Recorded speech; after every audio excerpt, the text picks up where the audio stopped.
Okay, let's go, guys. I believe it's been a minute. I've been here. I believe couple of days now. But regardless, we're here. Today's day four. Day four of this $1 billion series. So I'm very excited for everyone joining in now. Super duper excited for everyone joining in. Um, Apologies. We expected to come live multiple times. But yeah, we're here and we're gonna make it happen. All right. So first one, can you just kindly confirm if you can hear me? Just give a thumbs up, a thumbs up, thumbs up, thumbs up, thumbs up in the chat. Just give a thumbs up in the chat. I've kind of dropped how to connect with me, how to support the May Foundation. They're all in the chat, so you could check out the links and then just basically connect with me. Aside that, because a lot of people have been reaching out to me. Aside that, if you're by any means, if you're by any means going to be on the LinkedIn streets, if you're anytime you're going to be on the LinkedIn street, just check out my profile. Just say hi by clicking the connect. So just connect with me on LinkedIn. You could also follow. You can see we are building a $1 billion brand. So we're ensuring we're getting there. So it's step by step, and just ensure you connect with me. You could see there's speaking engagements and brand partnership. All of the email address are included. I also wanted to share this before I play it. Lovable just raised $400 million and they are now valuated at $13.3 billion. That's a whole lot of good news. A whole lot of good news. They just raised 400 million US dollars and now valuated at $13.3 billion. Now, I mentioned in day one or day two that it's not about the revenue, it's about your valuation. And I also kind of gave a bit of what some of my initiatives are currently valuated at. So yeah, I think we could just go through it now. I'm just going to read through it. If you're on LinkedIn, you could go check it out yourself. Lovable is like a platform.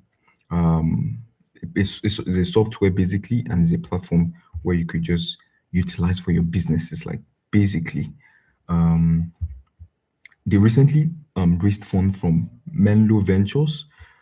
You can see from the Europe Fund and the EQT Group. And you could also see how we shared here that we will create the most intuitive platform to build and run a business.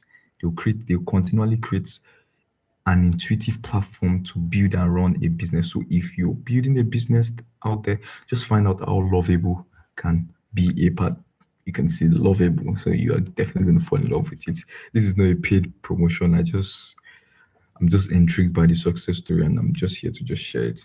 All right. I think we should All right. Most what people think about Lovable is wrong. At Lovable, it's still day zero. I hope you heard what he said there.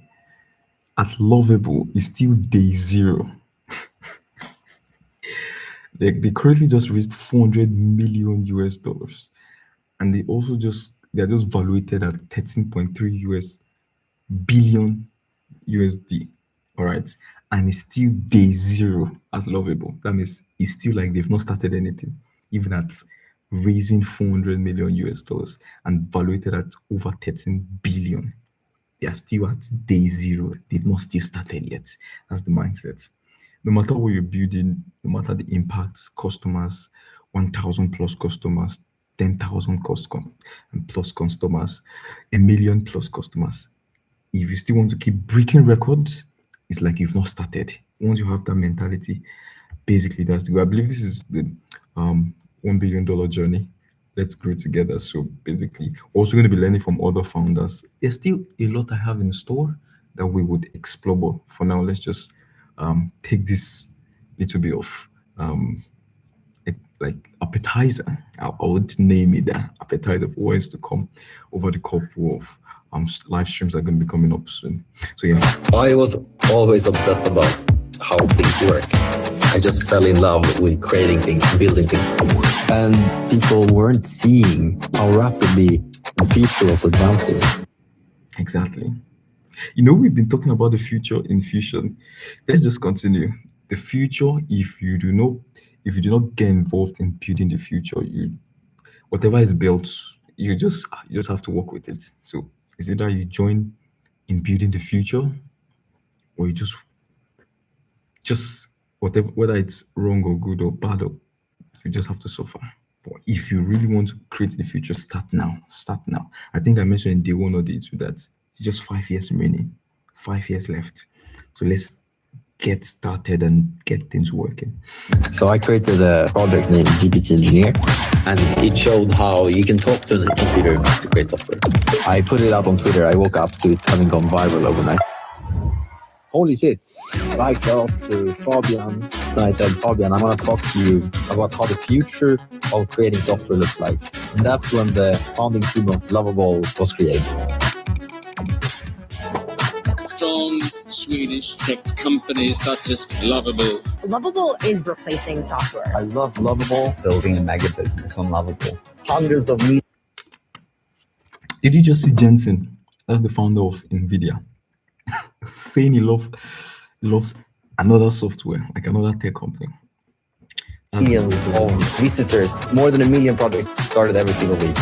Lovable went Millions of projects every single week. It's like they're still at ground zero, at over 13 billion valuation. They are still at ground zero. I just love the mindset of the founder. Basically, I believe I also shared it with some of our mentees that the reflection of your business, it's the reflection of your personal development. So if you're not growing, your business is not going to be great. So if your business is definitely growing, it's a reflection of your own personal individual development. So you can see how his mindset has helped change Lovable. Now they just recently raised 400 million US dollars added to their valuation. So let's just have that mindset of continuous learning, the growth mindset where there's no ceiling. You are always breaking through ceilings, always. when their users went. This coming month, I know that we can 10x position, and that's what we're going to do. And we're going to do it from here in Europe. The world is full of untapped potential. We've started to unlock that.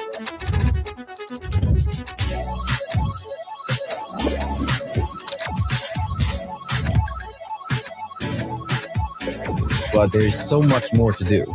If you have an idea, take a chance on yourself and try to make that dream come true. Exactly. It's day zero. Take the leap. All right. So I just kind of share that to just make us see what all guys are doing around the world, all the way from Sweden, now expanding across Europe. Yeah, it's still day zero. It's still day zero. This is day four, but it's still like we've not started at all. Definitely, we've not started at all. All right. Like I mentioned, why I shared my LinkedIn is if you're just passing by, if you're just passing by the LinkedIn street, just say hi. Just say hi, and I would be glad to connect. All right. You could also get some of my infos once you connect with me, my direct phone contact once you connect with me. All right. So now back to what we have for today. All right. I just shared that to get us excited. It's still day zero. It's still day zero. That's the highlight of today. It's still day zero, regardless of the impact you're currently making, regardless of your profit, your revenue at the moment. It's still day zero. Like you've not started at all. That's how to break into the next level of greatness. It's still day zero. Move from the idea stage, ship it out, ship it out, ship them out. Enough of ideation, enough of brainstorming and having it in your mind. Ship them out, take actions, ship them out. All right. So for today, like I mentioned, I've just started this. We've not started yet, and definitely I still have a whole lot of things coming up for the other streams. There's about 6 more streams for the $1 billion journey. Let's grow together. For this series, there's still about 6 more streams. But aside that, coming up soon, there'll be more and more like expressions. There's going to be IRL. I mentioned that in day 2 and day 3 that there's going to be IRL. So let's look forward to that. I myself, I don't know the city, I don't know the country yet, but yeah, we're just going to enjoy, just kind of grow together. All right, so click the like button. Click the like button. It's just right there. Click the like button. Subscribe. Click the subscribe button. Look at it's just there. It's just there. All you just need to do is click it for it to get to other people. Just click it. A moment. That was my tablet. Alarm. All right. So just click it. Just click it right there. Just click it right there. It's free. You're not paying to subscribe. It's not a membership fee. There's no membership fee. Just click it. It's just right there. Just click it, and then the algorithm just do the rest by making it reach other people.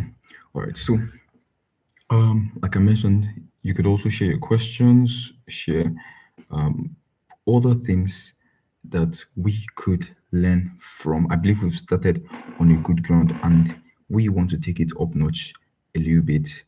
So just type in the chat what is the most ridiculous things you've ever paid money for, because today we're going to be focused on monetization models, how high stake concepts actually make money. Aside me sharing my journey here and also learning, hope you know YouTube is paying. All right, so, and like I mentioned also in day 1 that the future of the internet is live streaming. I also shared that from, I think I got that from Gary. Yeah, just like how social media was in 2014, social media was kind of like a baby. No one got to know about it. Now, almost half of the population on the planet is using at least one social media platform right now. Same is for live streaming. 2026, it's not many more people doing it, except for Aisha Speed and Kai currently on their marathon on Minecraft and just some other people. Right now, over the next 10 years, it's going to be a serious thing. Everyone's going to be live streaming. So get started early. And yeah, just type in the chat, what's the most ridiculous thing you've ever paid for? I just remembered one of the line in Destined for Greatness by Toby Giselle and Manny, where they were mentioning I got mine for free, like FIFA. Your girl got you FIFA. I got mine for free. So yeah, something like that. That's what we're exploring today. Where instead of paying for things, you could work and they would pay you for what you want to get. All right. So I want honest answers only. Don't hold back. Just share in the chat. Also share in the Q&A. Let me see if the Q&A is live. All right, the Q&A. Let me just set that up alongside the chat. All right, just a minute. Yeah, the Q&A is now live. Ask me anything. All right, the Q&A is live alongside the live chat, so you could just send me any question. We're here to learn together, and we're also here to just basically just grow. All right. Now back to what I was saying. So, just write what's the most ridiculous thing you've ever paid for, and they will know what's the money. All right. So just put it out there, and let's grow together. All right. So a lot of people have been asking me where I see myself in 10 years. I think I shared that in day 2 and day 3. I mentioned on a yacht, on unknown island, far, far away from civilization. I just basically working on my PC, controlling hundreds and hundreds of millions of dollars just from a PC. I'm on a yacht on an island because I mentioned that's the future. And honestly, if I'm not running a multi-sector global portfolio, which we currently have, we have the Polish there, the clothing brand, which is also an investment fund, or should I say venture fund. And we also have the May Foundation, the Global Leadership Summits, which are more of like subsidiaries under the May Foundation, the Africa Sustainability Week, which is more of like a community of non-profit leaders in sustainability sector across Africa continent, and then the World Health Exhibition Conference, which is just a coalition of health professionals, health CEOs, health investors from around the world to just come exhibit and connect, basically network and connect and exhibit their products and innovations. So basically, all of this aside, this I believe where I'm looking for, because I've mentioned this to a lot of my friends, that I'm definitely looking forward to when custom polyester suits, they will soon be dropped. No spoilers, no spoilers. They will soon be dropped. Right now, we're just exploring hoodies, t-shirts, and apparel, just like for streetwear. But soon, we'll be entering into the luxury good aspect where you would have customized suits. Also, in May Foundation, yeah, we're looking forward to sponsoring thousands of young scholars across the global south in Africa, Latin America, and Caribbeans, and Southeast Asia. So, I'm going to demand. Funny enough, this is just a joke, guys, even though I'm serious, but this is just a joke. So I'm going to demand a refund from the universe. But seriously, you think aiming for $1 billion impact is delusional? It's not. It's not. Just like how we've just watched the CEO and the founder of Lovable. As far as whatever kind of impact or revenue you were able to get, your target or goals you were able to achieve, as far as you still have the mindset that you're still on ground zero, you've done it. That's you already you already have $1 billion project and $1 billion impact. As far as you still build and keep building and still say we are still on ground zero, it's not delusional. You are now taking the actual actions to get to that. It might take a decade, it might take half a decade, it might take 2 decades, but you're going to get there. You're going to get there. Or just power planning. Let me know in the chat. Let me know in the chat. Let me know in the chat for all of you who also have this kind of vision. Let me know in the chat. All right. For number 2 question, I can see, what's my biggest fear for the next 5 years? I believe I shared with you concerning, I think that was day 1, day 2, concerning that it's just 5 years remaining. I don't have fears, because once you have fear, I'm also kind of spiritual person. I'm also a Christian, so I don't kind of accommodate fear. We look at fear, analyze it, and do the opposite. Build faith, and faith is action. Faith is obedience. So we kind of build faith, take action that would cancel out the fears. All right. So over the next 5 years, instead of biggest fear, what are my biggest goals, biggest actions to tackle the fear? I think that's the best question. Or should I say how I should address the question? Is to have my earnings up, investment portfolios up, real estate up, lands and properties up across the world, not just a specific region, across the world. And it's not until you have like £1 million or $1 million before you can own real estate. You can partner. You can partner and just own a fraction. You can partner, own a fraction. You own maybe like 0.1% of this property, or maybe like 0.5%. Basically through partnership. All right. So I'm less afraid of failing than I am playing small. So when you have the mindset of I don't care if we fail, we'll start again. Than playing it small, you already failed already. When you play it small, you failed. But you now afraid. Yeah, definitely you get to some point where almost fail. Even the richest man on the planet right now had moments with SpaceX that if they go for another launch, they will literally go bankrupt. But still, they still kept pushing. So playing it small is when you've even failed. But afraid of failing is part of the growth process. Afraid of failing, but still push. still push in the face of those fears. So my biggest fear right now is playing it small, not maximizing the potentials, like not making good use of everything I have, not utilizing them to the maximum. That's like the biggest fear. Like everything I have or I have access to, not maximizing the potentials. So basically that's like the biggest fear. The biggest fear is not fear of failure. Fear of failure is part of the process, and overcoming it is what helps do well, amazingly well. All right. Also, I want to hear from you since I'm answering this question. I also want to hear from you in the chat. Playing it small is already failure. All right. So like I mentioned, if you fail, do it again. It's as simple as that. All right. And also have the mindset that we're still at ground zero. No matter the impact, the progress, the revenue, the profits, we're still at ground zero. All right. In 5 years, am I still going to be working 14 hours, or will you guys find me somewhere in the Mediterranean reading academic papers while my business system run themselves? Am I still going to be working 14 hours in 5 years?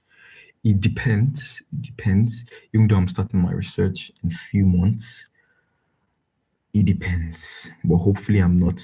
Hopefully, we've created a much more developed system within all of the businesses where they can run without me, without me saying this or this. So basically, I'm just hiring my replacement right now, hiring people that could work on my behalf when I'm not there, could even take decisions when I'm not there. So I'm basically just giving ownership to people who are capable. All right. Yeah, I want to put a poll out there. So I want to put a poll. Workaholic CEO or automated empire? Which do you prefer? Workaholic CEO or automated empire? Definitely the answer is B, automated empire. So right. So yeah, that's like the path to $1 billion project, to $1 billion company. It's automation, where things can run, where there's no bureaucracy, there's no hindrances in taking action, there's no hindrance in progress as a result of bureaucracy. So where they don't need permission from this. They don't have to. It does not have to pass through one table always before things get done. Just get done. As far as it contributes to the core of the company, it just gets done. All right. So for my research, what am I doing my research? Is still, I'm going to, like I mentioned, just calm down. Just calm down. I'm going to basically have a video when I resume the research, and we're just going to vlog the entire place, the venue. We're going to vlog the entire space basically. It's not currently in the country I am. It's not in that country. So I'm possibly we'll just carry everyone along from the travel down the to the place, and then down to how everything looks like over there. So just be on the lookout for that. Definitely. I'm going to share with everyone. All right. Do you guys think I would stay serious? Definitely. We're going to stay serious the whole time. All right. Someone was saying I was out too serious. I'm not too serious. I'm just serious, because if you're not serious, how would you be able to build? You can see those that have gone ahead. For example, Lovable, Steven.com from Steven Bartlett. We have other young people, possibly in their under 30, under 35, and they're doing all of these things. So they will see some of them. Jimmy Donald, say Mr. Beast, one of the biggest creator on this platform. I think when I was watching this live stream with the call, okay, at that time they were called the Face Guys, but right now they're now called. But when it was on this live stream with the Face Guys, that was like last year or 2 years ago. I think he shared that it's about 17 hours per day. He works about 17 hours per day. So if someone in the biggest creator is doing something like that, what would you imagine the biggest tech companies, what are they doing? They are basically just on their PC for days. All right. So being serious is not an ick, is what you have to do. It's what you have, it's part of the skill, it's part of the necessity to get these things done. All right. Because my team is literally praying I don't launch. All right, I think a lot of people have mentioned that we have various expressions. Like I mentioned, I'm also a spiritual person, and sometimes I go as led, because at the end of all of these things, if I'm not fulfilling, I also kind of submit to God. So if I'm not fulfilling that which is written concerning me, I've, I don't care if I have 3 billion, 20 billion. It's just all of them are waste of time. Waste of time. So my most priority is not the valuation and the revenue and the fundraise, the venture, supporting the business, the series C, the precede, all of those things, they matter, but for measuring on eternal standpoint, they're just a couple of years, 10 years, 20 years, 100 years, 200 years, and then it's almost like, yeah, that's it. He has fulfilled his cause. He built this, and it's gone. But I'm going beyond that. I'm going into souls, winning souls along the way as I'm building, impacting lives along the way as I'm building. So I'm also submitting to my higher purpose, not just having the billions and billions and making it. It's beyond that. It's also beyond now. So it's beyond Earth. All right. I believe I must have shared this. It's either your own light part or darkness. I didn't mean to. This is not part of the what I'm supposed to talk about. It's either you're on light part or you're on darkness part. So there's no middleman. You can't be in the middle. What, because all of this requires spiritual backup. I think I've shared this from day one. All of this whoever you're seeing on the TV, they have spiritual backups. Just know early. It's not by sitting down and ideating and brainstorming only. It's not only by that. There's also spiritual backups that ensure all of these things happen. All right, so it's either you're on dark side or you're on light side. So you choose. Am I for God? Am I for the devil? You choose, and then one of them will back you up to get your goals done. All right. So a bridge to day 4. Yeah. So we're just going to do something right now before we talk pricing psychology. Pricing psychology. I think for bullish day we have our pricings different. I think for the notes, the global notes, we have our pricings below $100, for the global notes, and then for global South Africa, because their currency is not that strong, we kind of make it below $20, 15 downwards. But for the global notes, it's about $100 upward.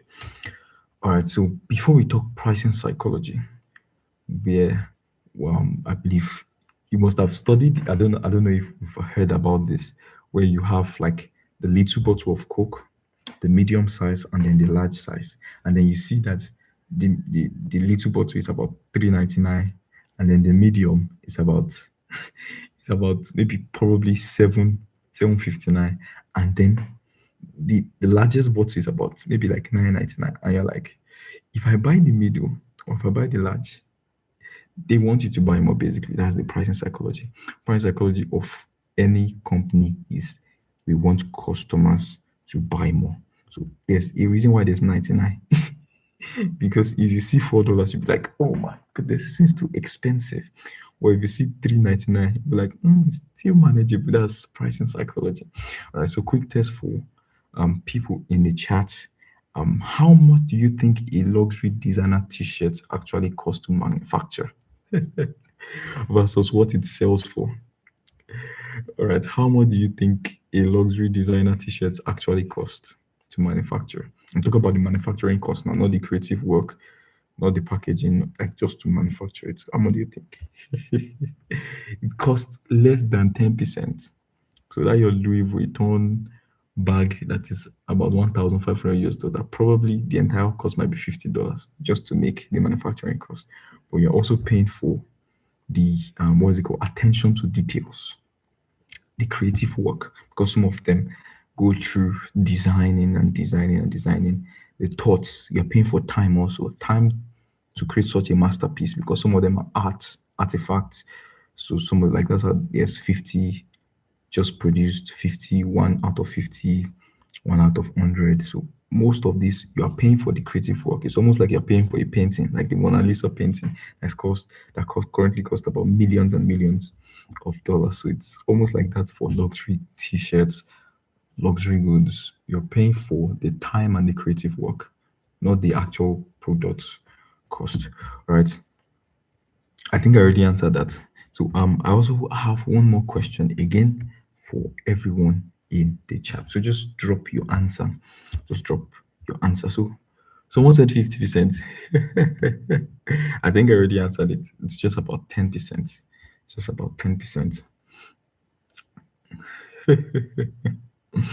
So, and that brings us directly to why low pricing breaks your unit economics and ruins your brand image. So, getting pricing right is, I think, when I was for my mentor and coach, Sir Richard Happin, ensure that at least you have a leverage point of more than 50% from your actual manufacturing cost, more than 50%. So that means you'd include your time, include logistics, include packaging, include your creative work, including the manufacturing cost, and then still add like a little bit of 50% leverage to ensure that you are really making profit. So the actual product you are buying is almost times four of the manufacturing cost. I hope I've not done spoilers too, because I'm also having a clothing brand. So if you see our product $100, just know that it's somewhere around $5 to $10. I don't mean to spoil, but please still buy our product. All right. So we're also going to be looking at comparing revenue engines. All right. Compare revenue engines. That's business to business, SaaS, luxury retail, high ticket consulting, and volume models. I think I do two out of this right now. I'm very huge on two out of this. That's the luxury retail true bullet there, and then the high ticket consulting. Right now, I think my pricing is below 150 US dollars. And then I saw someone on LinkedIn, his pricing is about $500 for an hour, $10,000 for 30 days, and I think $7,000 for 2 weeks, just for consultation. So you see the pricing are really hitting the high. So for B2B SaaS, I think May Foundation mostly is the expert on this. So basically, high upfront build costs, but high margin and predictable recurring revenue like ARR and MRR really go a long way. Really go a long way. So for bullish there now, the apparel side, high perceived value. That's when we make it look is too priceless. So high perceived value, extreme gross margin, and story driven pricing. That's what helps us in getting revenue. Like that's why you can see movies include fast car racing. Like they just ensure it's luxury. So that also helps like the pricing of the ticket. So if a clothing brand is just all about luxury, all about luxury, the storytelling behind it helps the pricing also. What it associates with also helps the pricing. That's why you don't just bring your product and then just make it mediocre. Meh, people will not buy it. So even though the manufacturing cost is very, very cheap, but you associate the advertising, the marketing with a very luxurious thing like high, mind blowing stuff, it also helps with the pricing. All right. So for the high ticket consulting, immediate cash flow, low overhead relies on personal brand authority. So the way you push yourself helps for the consultation.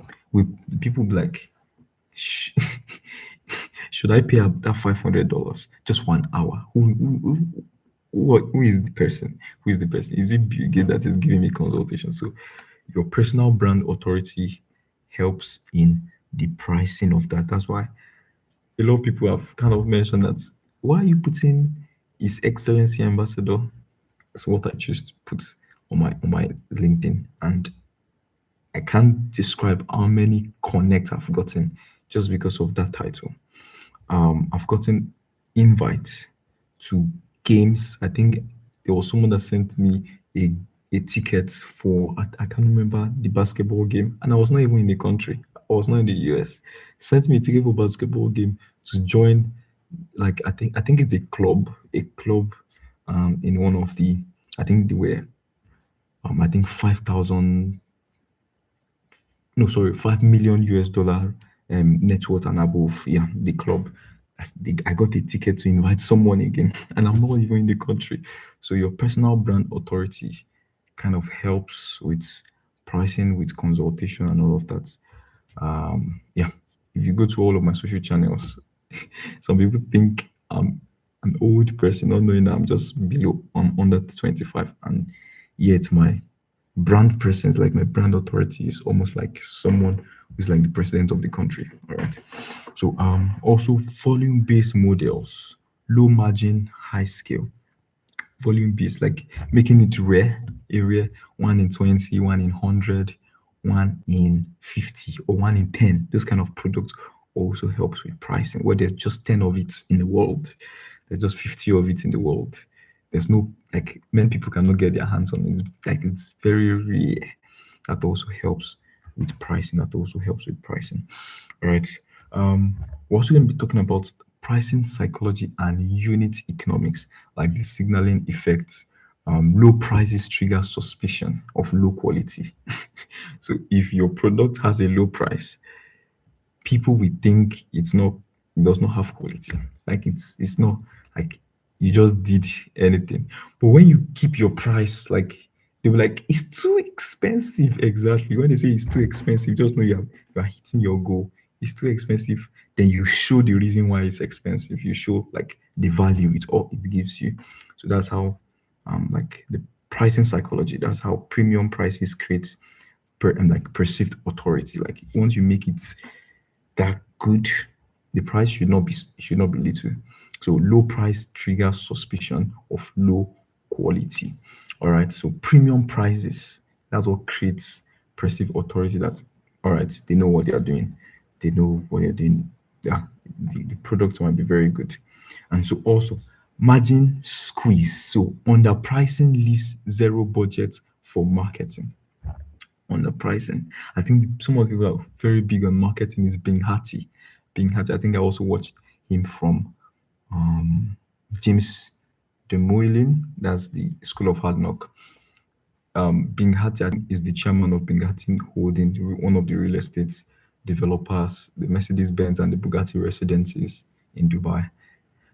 And he mentioned marketing is everything. Marketing.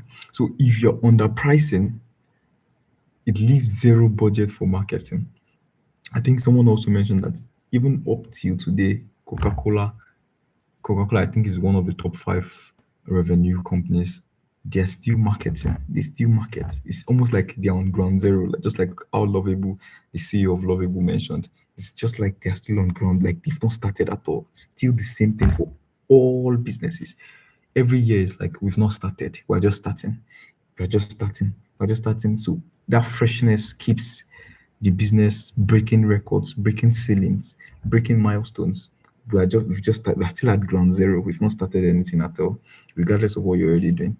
All right. So underpricing leaves zero budget for marketing. So once you price right, then there'll be like avenue to market to the right people, to push the product out there.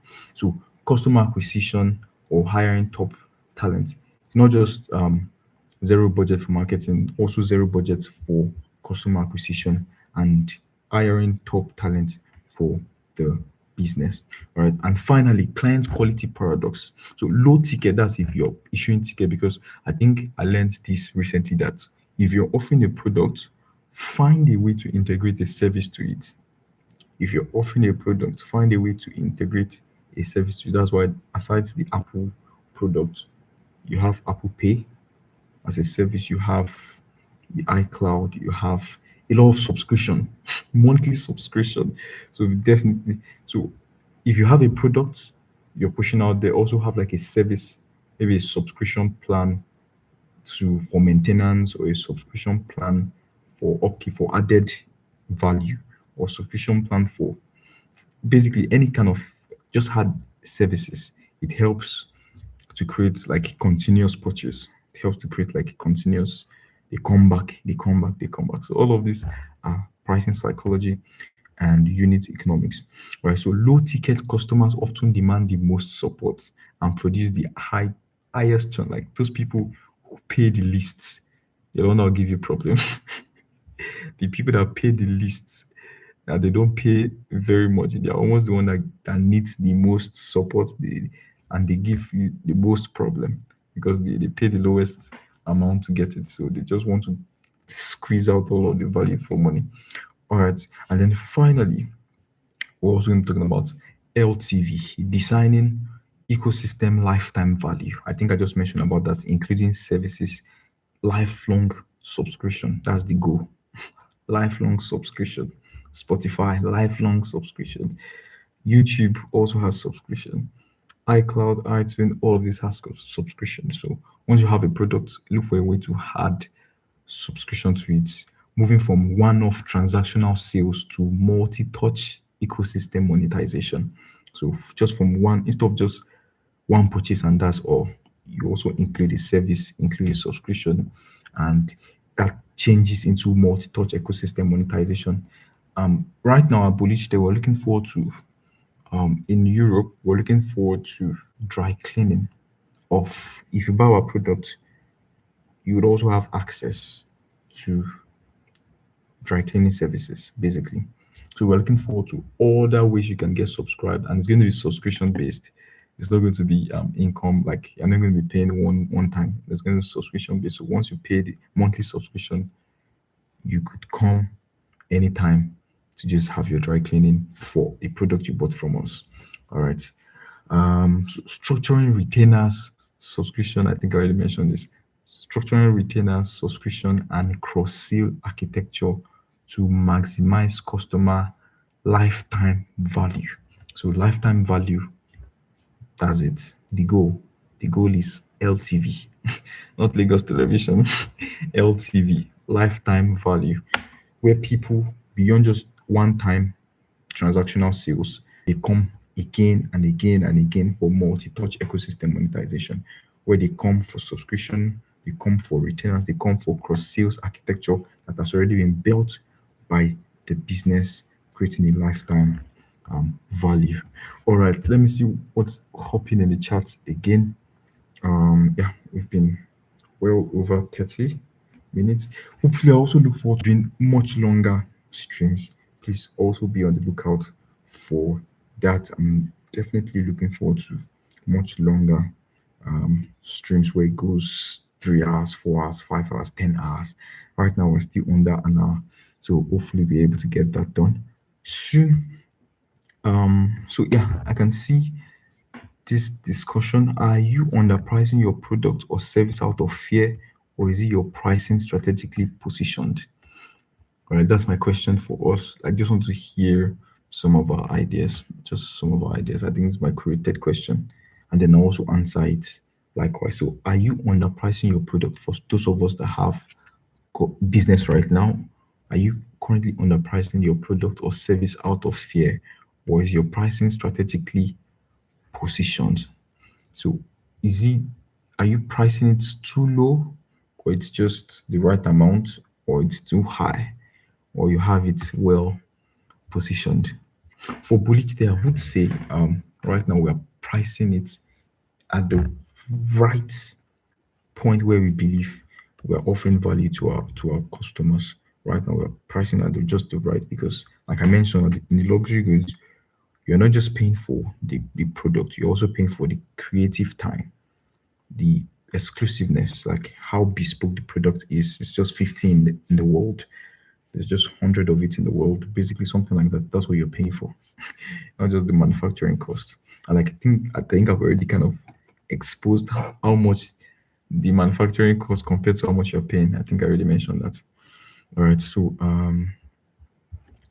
yeah, price finding, just basically understand pricing psychology, and all of this will be very much easier. I think I also kind of explained why there's 4.99 and 3.98, all those 98 cents, $4.99, $4.89, all of those are also pricing psychology to help you click that purchase, to help you buy more. So all of the companies, including my company, want you to buy more, want you to purchase more. Also, if you want to shop Bullish there, right now we have all of our hoodies, we have tees, all of our apparels.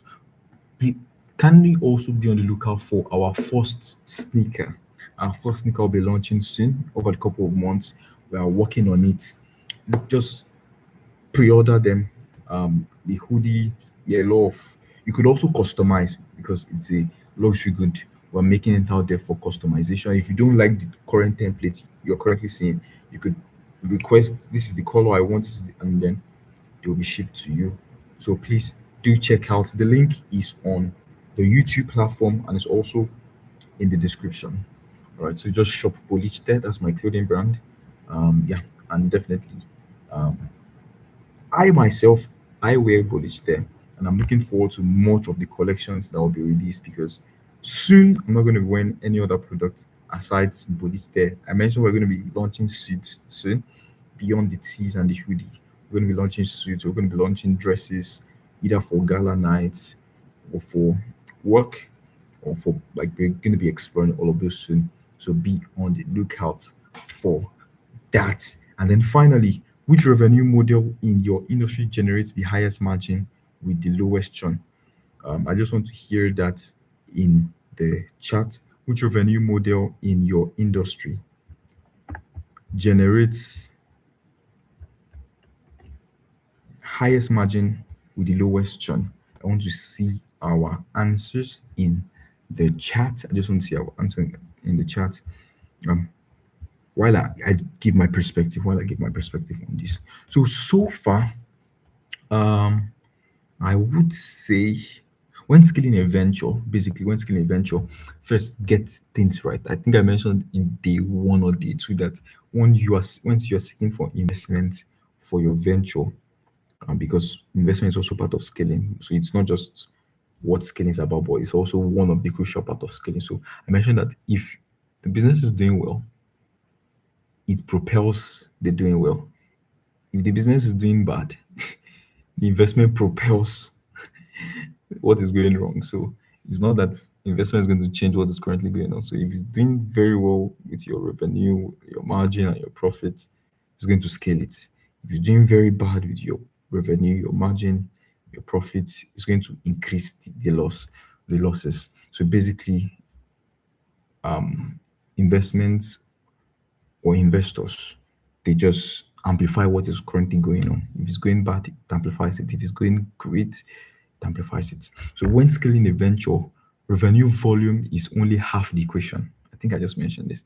Only half the equation. Margin and retention dictates long-term survival.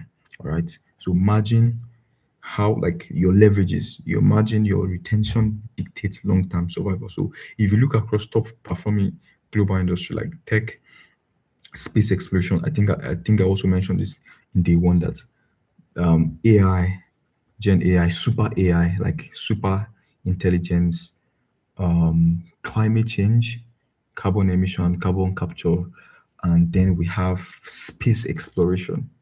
All of these are the future of business, of tech, of everything.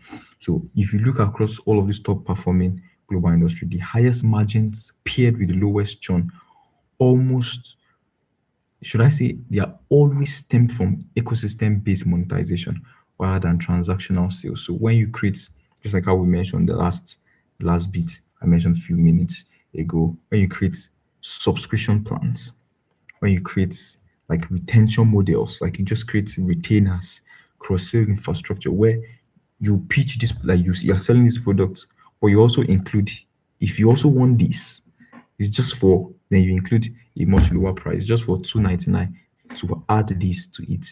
Instead of just buying one product, also introduce them to other products that is also still from the same company.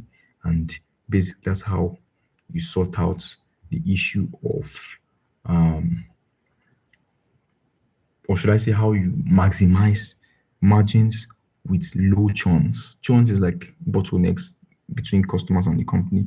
So complaints and all that. So having the highest margin with the lowest churn is ensuring you have high retainers, subscription plans beyond the product, and cross-sale architectures. All right.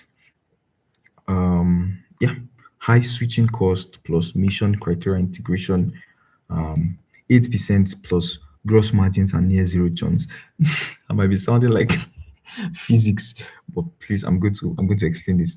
So story driven positioning, that's for luxury good now. Story driven positioning plus extreme pricing power, that's about 70 to 90% margin, where customer loyalty is built on prestige and heritage. And for high ticket retainers, that's for consultation, specialized outcome delivery, where you kind of give them an outcome of what this is going to happen, this is going to happen. So minimal overhead, high upfront cash flow, where they pay before the service, and long-term advisory locking. Long-term advisory locking, where it's not just one time. When they have the consultation, it's not just one time. They still have maybe like subsidized 15 minutes advisory locking, still from stemming out from that one-time payment. So I've just mentioned B2B SaaS expression of what high margin and lowest churn kind of look like in the luxury goods also, where storytelling or story-driven positioning. You can see Red Bull is all about energy, energy, energy, breaking records and breaking records. Nike is just about doing it. While Coca-Cola, all of the red colors, just about feeling good. Once you're feeling good, you just be thinking of Coca-Cola. Basically, all of these have been introduced into the branding model and the pricing psychology. All right, so for luxury good, it's just to ensure that to build customer loyalties, story-driven positioning. So I think sometimes they include heritage and culture, so it's more relatable to people, and then extreme pricing power. And then for the consultation aspect, I'm just picking three sectors now: the B2B, enterprise SaaS, the luxury good, and then consultation and advisory support, because this is some of the things I'm doing. Basically, that's why I'm sharing this aspect. So you could also make your research in your own sector to see what highest margin and lowest churn kind of looks like for your sector. So yeah, without further ado, yeah, all of the links are in the chat to schedule one-on-one call with me in the chat. Calendly.com/talk to Dr. MEI/30 minutes. And then my link tree is also there to book a consultation call, to purchase our product, to join the May Foundation, to support our work, to donate to the May Foundation. Right now, the May Foundation, we are creating learning opportunities for over 50 million people in the Global South by 2030 and 2035. So you could be a part of that. All of the links are in the description, so you could be a part of this. So without any further ado, I hope we've had a lovely and amazing day 4. We still have about 6 more live streams before we now go into what I said we have planned to go, to just kind of diversify, to have various expressions. So without further ado, I hope we've been able to learn a lot, grow together. This is a long-term thing. So whether we have the live stream tomorrow or not, just know I'm still going to show up. I think I promised during the last stream that we're going to have next day. I'm also putting this into making myself accountable, and hopefully we have day 5 tomorrow. Without further ado, hope you in the next one, and have a beautiful rest of your evening. For those in PDT, this is just about 9:26 p.m. For those in the middle, that's Europe and Africa continent, we're currently around, I think, around 4 a.m. And for those already in the afternoon in Japan, Tokyo, China, I hope you have a beautiful rest of your day, rest of your morning, and rest of your night. For those just going to bed, peace. Yeah.